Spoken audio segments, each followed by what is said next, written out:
दोस्तों, यह कहानी बिहार के एक गांव की है जिसमें रमेश नाम का लड़का रहा करता था। बचपन से ही पढ़ाई में होशियार रमेश अपने मम्मी पापा की आखिरी उम्मीद था। रमेश के दादा ने अपने समय में बहुत कर्ज ले लिया था, जिसको चुकाने में पापा की पूरी जिंदगी मजदूरी में निकल गई। उनके पास थोड़ी सी जमीन थी जिससे उनका गुजारा हो रहा था। पापा की तबीयत मजदूरी करने से खराब रहती थी, पर पापा रमेश को इस बात का एहसास नहीं होने देते थे। रमेश को पढ़ाई में इतना होशियार देखकर उसके मम्मी पापा ने हर वह काम किया जिससे वह रमेश को पढ़ा पाए।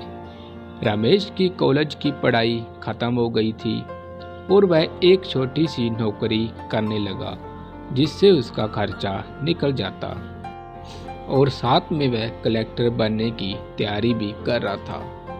रमेश अपने वक्त का एक मिनट भी फालतू नहीं गुजारता था। रमेश ने पूरा समय पढ़ाई और नौकरी में ही लगा दिया। रमेश के पापा को ये पता था कि वह कलेक्टर बनना चाहता है, इसलिए घर की हालात बहुत ज़्यादा खराब होने पर भी उन्होंने रमेश से कभी इस बात का जिक्र नहीं किया और न उसको अच्छी नौकरी करने के लिए कहा। लगातार 2 साल तक रमेश पास नहीं हो पाया। उसके बाद भी उसके पिता ने अपना घर और ज़मीन गिरवी रखकर रमेश को आईएएस की कोचिंग ज्वाइन करवाई और उसकी नौकरी भी छुड़वा दी और केवल पढ़ाई करने को कहा। रमेश के पापा हमेशा उससे कहा करते, बेटा खेत और घर दोबारा आ जाएंगे, पर कलेक्टर दोबारा नहीं बन सकते। आज पूरे साल पढ़ाई करने के बाद रमेश का रिजल्ट आ गया जिसमें वह अच्छे नंबरों से निकल गया था। आज उसके पिता से ज़्यादा खुश कोई नहीं था। ऐसा लग रहा था जैसे रमेश का सपना पूरा होने वाला था, पर भगवान को कुछ और ही मंजूर था। रमेश का कल इंटरव्यू था और सुबह से उसके पापा की तबीयत खराब थी। रमेश के पापा उसकी माँ से बार बार कह रहे थे कि रमेश को मत बताना, और उस दिन देर रात उनकी मौत हो गई।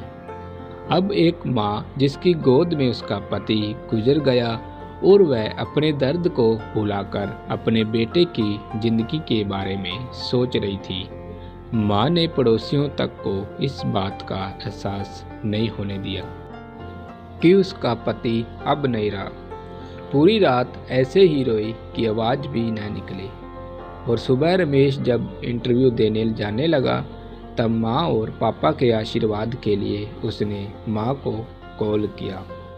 माँ ने पूरी हिम्मत लगा दी अपना सच छुपाने के लिए और रमेश को आशीर्वाद दिया। और जब रमेश ने पापा से बात करने को कहा तो माँ बोली, पापा अब तुमसे बात नहीं करेंगे, वह कलेक्टर से बात करेंगे। इतनी बात करके माँ ने फ़ोन रख दिया। रमेश का जब इंटरव्यू हो गया तब उसे बताया गया कि उसके पिता की तबीयत खराब है, उसको तुरंत घर जाना है। रमेश को एक पल नहीं लगा अपने पिता की हालत समझने में। घर पहुंचकर पिता के पैरों में गिरकर वह जोर जोर से रोने लगा और कहने लगा, पापा उठो, देखो मैं कलेक्टर बन गया। आज उसके पिता को वह खुशी मिली थी जिसका उनको वर्षों से इंतजार था, पर आज वह इस दुनिया में नहीं थे। भगवान रमेश के पिता की जिंदगी में सुख लिखना ही भूल गए थे।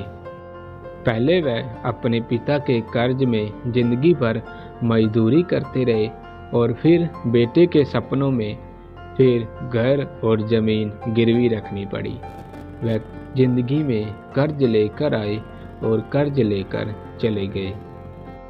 रमेश के पिता को भले ही जिंदगी में कुछ हासिल न हुआ हो, पर वह अपने लड़के को इस काबिल बना गए कि वह अपनी 7 पुश्तों को बैठे बैठे खिला पाए।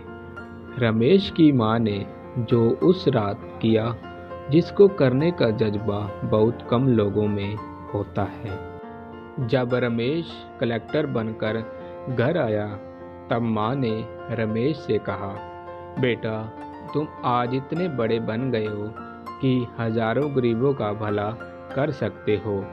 जब भी तुम्हारे सामने कोई गरीब मदद मांगने आए तो अपने पिता और मेरे बारे सोचना। मैं तुम्हारे बराबर पढ़ी लिखी और समझदार तो नहीं हूँ, पर इतना जरूर जानती हूँ, गरीब आदमी की बहुत मजबूरी होती है। तुम कभी किसी का बुरा मत करना। दोस्तों, इस कहानी से हमें यह शिक्षा मिलती है कि वक्त कितना भी खराब हो, हम उसे बदल जरूर सकते हैं। माँ और बाप के एहसानों को हम कभी नहीं उतार सकते हैं, पर हम अपने कर्मों से उनकी इच्छा जरूर पूरी कर सकते हैं।